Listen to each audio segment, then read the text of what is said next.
So why did Hillary Clinton lose? That is going to be my big target question for this video. The latest data seems to indicate that Hillary Clinton got 60,840,000 votes to Donald Trump's 60,266,000 votes. That exact figure may change, but that seems to be the latest. That gives a bigger gulf than the last update, which was a difference of just 200,000. That's now about 600,000, which is obviously more of a gap. Of course, this is in a country of 320 million, so it still can be considered a close election. Um, Trump got 306 electoral college votes, Clinton got 232. Now, under the current system, Donald Trump won fairly. I know there is a lot of calls for by people saying that Trump is not president of the United States because Hillary got more popular votes, but the way I see it is I think there could be a real case for electoral reform, but this is something that, didn't seem to be really highlighted before this election.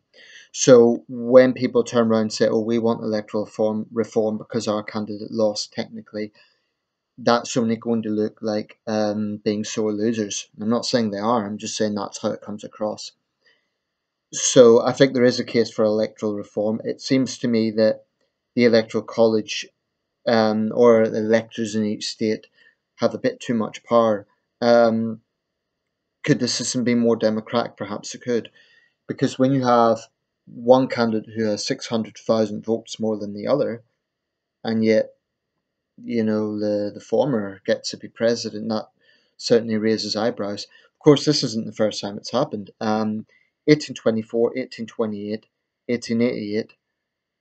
2000 and now 2016. I believe those were the years where this has previously happened.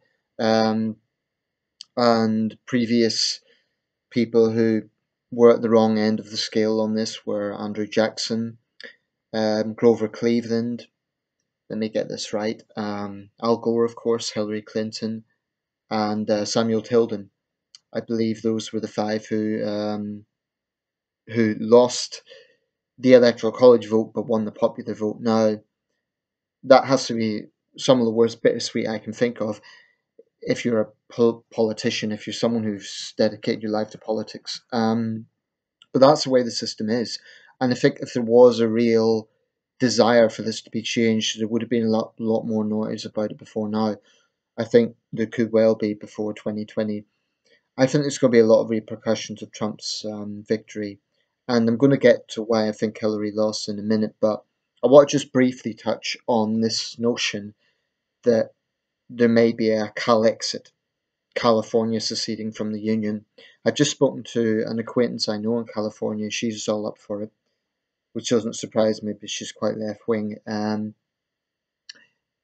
Certainly in California, the vast majority of people voted for Hillary. I believe it was about 70%, as opposed to around 30% for Trump, unless my math is failing me. But certainly a clear majority in that state voted for Clinton.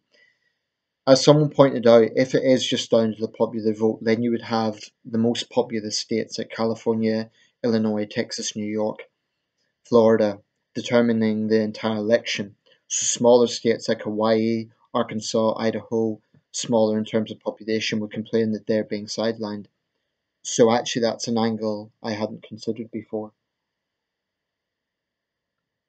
At the very least, though, I do think this is something that should be discussed. And it would be of benefit to both sides. It wouldn't be a case of just doing it because of Hillary, because she's not going to run again anyway. At least I presume she won't. Richard Nixon, of course, ran in 1952 and lost. 1960 and lost. He was vice president in 52, but he ran in 60, lost. 8 years later, he was nominated. Now, Hillary is 69, so she's a good bit older than Nixon was. So it is a very long shot, but there has been a precedent. But with Hillary Clinton, whereas Nixon was quite a solid vice president, Not without its controversies, but none of the major controversies had occurred by that point, except for the checkers thing. But that was small scale compared to Hillary Clinton's emails. So, why did Hillary lose? Obviously, this is going to be something that historians will go over forever, but I think there's a variety of factors. Firstly, even before the email situation, there was a very large contingent, I believe, of the US population that really didn't trust Hillary Clinton, and she has long been a controversial figure. For right or wrong, that's long been the case. Even back in the early 90s when she was First Lady, there was controversies over how outspoken she was. The traditional role of First Lady has sort of been a bit demure, a bit not submissive, but non-political. Well, Hillary Clinton was the most political First Lady ever at that point. So I think that was controversial because people just weren't used to it. Certainly, a lot of conservative women took issue with her when she said, "I'm not going to be some sort of little Tammy Wynette standing by my man." I think that backfired at the time. And I think that image of Hillary has always stuck. Because she's a feminist, because she's an outspoken woman, people perhaps unfairly see her as being cold. I don't actually think that Hillary is cold. This is my own perspective. I I can understand why people don't like her. I can understand why there's controversies. But that one I think is a little bit unfair because I've seen her speak to show real compassion in her campaigns. Now, if you hate Hillary Clinton, you're obviously not going to agree with that. That's just honestly what I have seen. And I don't agree with all of her positions, but I think the cold allegation is a bit unfair. I can think of other women in public life who are a lot colder than Hillary Clinton. So I think that one is a bit unfair. But nevertheless, that is an image that she has. Um, there is also, I think, an image of sincerity. There's times Hillary seems really passionate about subjects she's talking about, and some of them, by the way, I have to say this. I personally, those subjects that I agree with her on, I do give her respect and credit for raising those issues, especially the gun issue. I do believe that she has been politically brave in that regard. Because speaking out against the gun lobby, in my opinion, is not an easy thing to do. I think she's shown courage in that regard, and I absolutely agree with her position on that. She's not going to grab anyone's guns. It's to me that is a scaremongering by the NRA, but that's my own opinion. Um, but nevertheless, I think there is this issue of sincerity because she has this way of, unfortunately, mannerisms shouldn't matter, but they do in this 24-hour media age. And there is a lot of mannerisms Hillary has that maybe go against her. Her slightly exaggerated laugh. I mean, all this stuff shouldn't really matter, but it does because it has a perception of how someone comes across. Just like Trump's, so-called grunts and sniffs during the debate. These in theory should be small things, but I think they do have repercussions. Now, hardcore Trump supporters were always going to support Trump. Hardcore Hillary supporters were always going to support Hillary. The question is, how could she not have turned that around to get enough electoral votes? Because there's been other elections whereby the winner has, they've got through the electoral votes. I think she never quite managed to get through the message to white working class voters, especially men, the way her husband did in 1992. I think Hillary is probably slightly more left wing than her husband. Bill is certainly a lot more centrist than Obama is. I remember in the 92 election, he actually went back to Arkansas to execute a man on death row just to prove he was tough on crime. And I've looked into that case. I personally think that is definitely not one of his finest stars. I think that was a very crass example of opportunism to actually execute someone just to prove a point, rather than doing it out of conscience. I have got Bill Clinton's autobiography, so I want to see if he has a different perspective on that. But certainly on the surface, that would seem to be the worst sort of opportunism.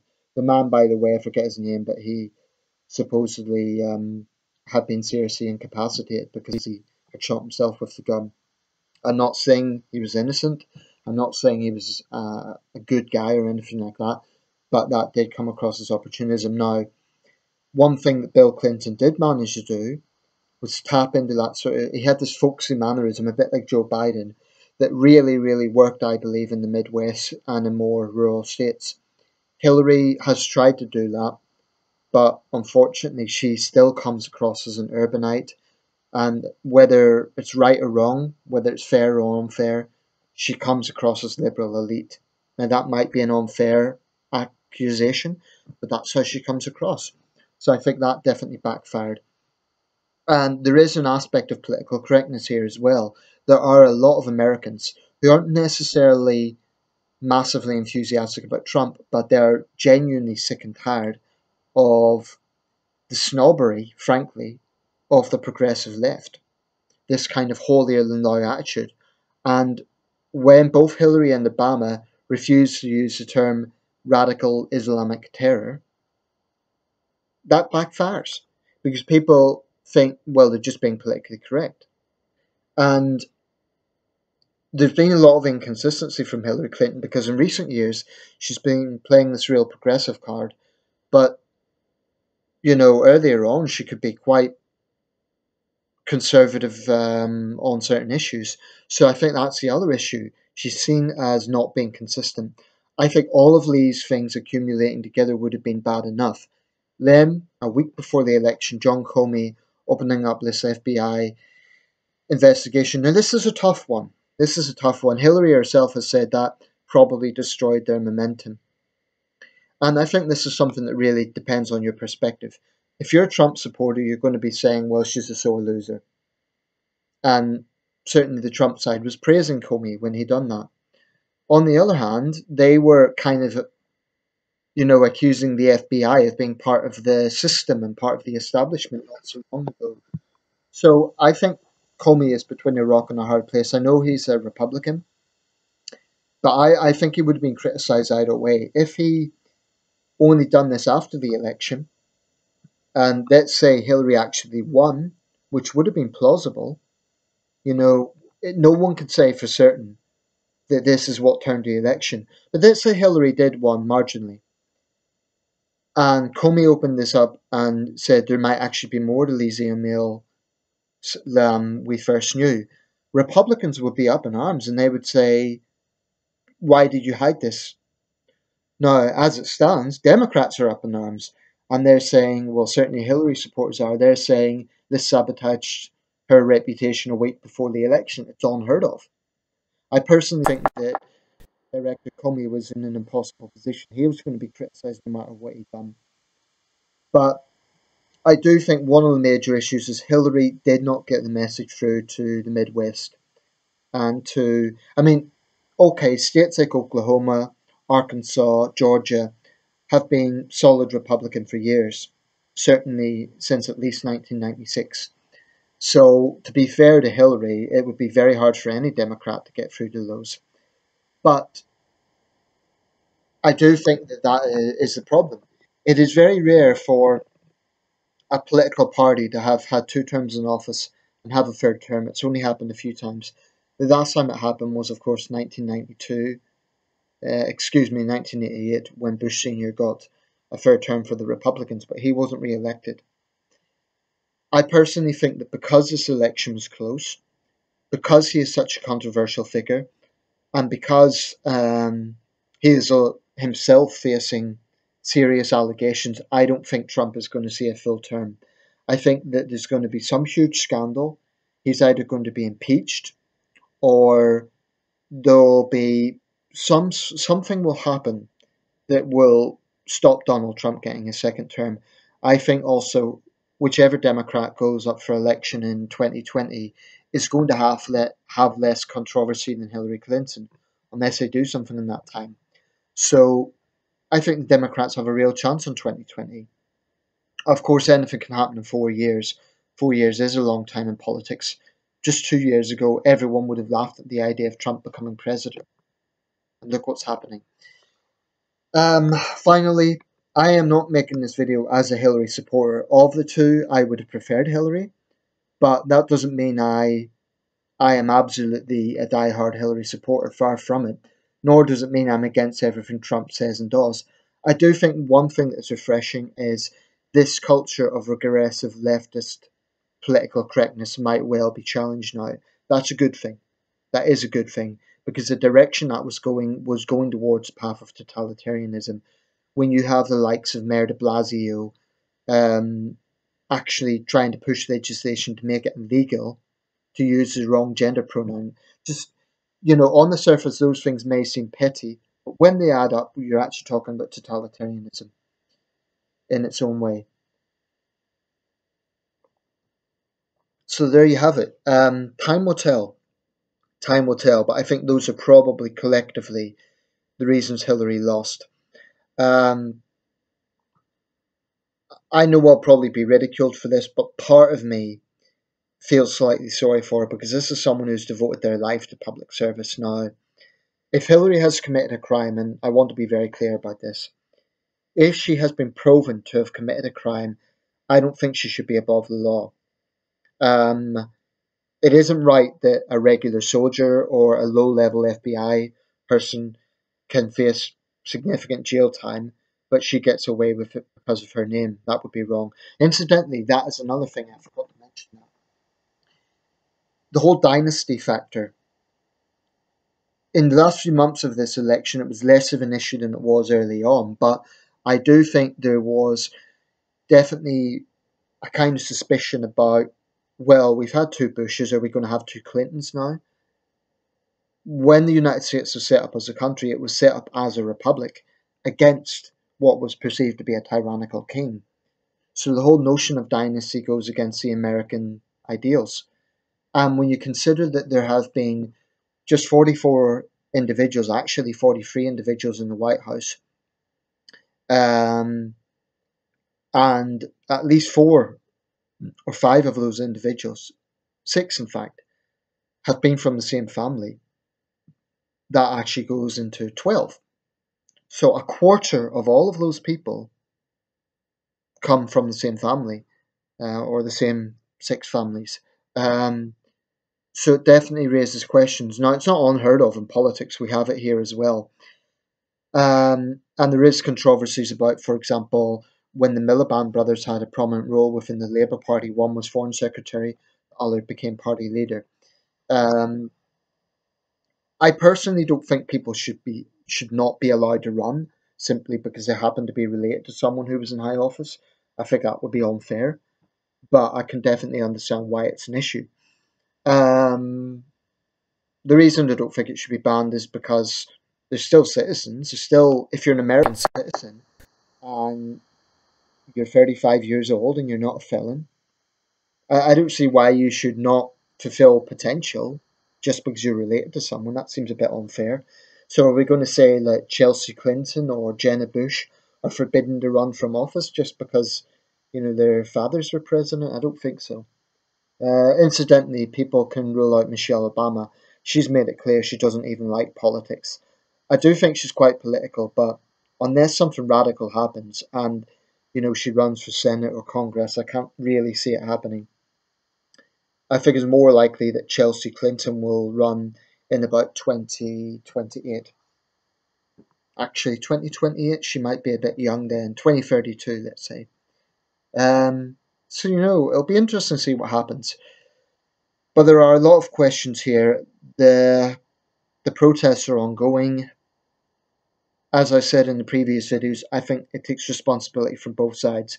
Neither side can claim to have absolute moral superiority over the other. But as Arnold Schwarzenegger and others have said, people need to be responsible for their own behaviour and just come together as Americans. That's why I'm not so sure the slight idea of California breaking away is a good idea. At the moment, I believe that's a fringe issue. I don't believe that's a major possibility right now. But it is seriously being discussed, and of all the states, I think it's most likely if that ever happened. There you have it. Whew. Covered a lot of issues there. Let me know your thoughts. And by the way, final point, these are just my opinions. I'm not kind of forcing my view onto anyone. You don't have to agree with me. But as usual, please keep it respectful. I've tried to be respectful, so that's all I ask. Thanks for watching.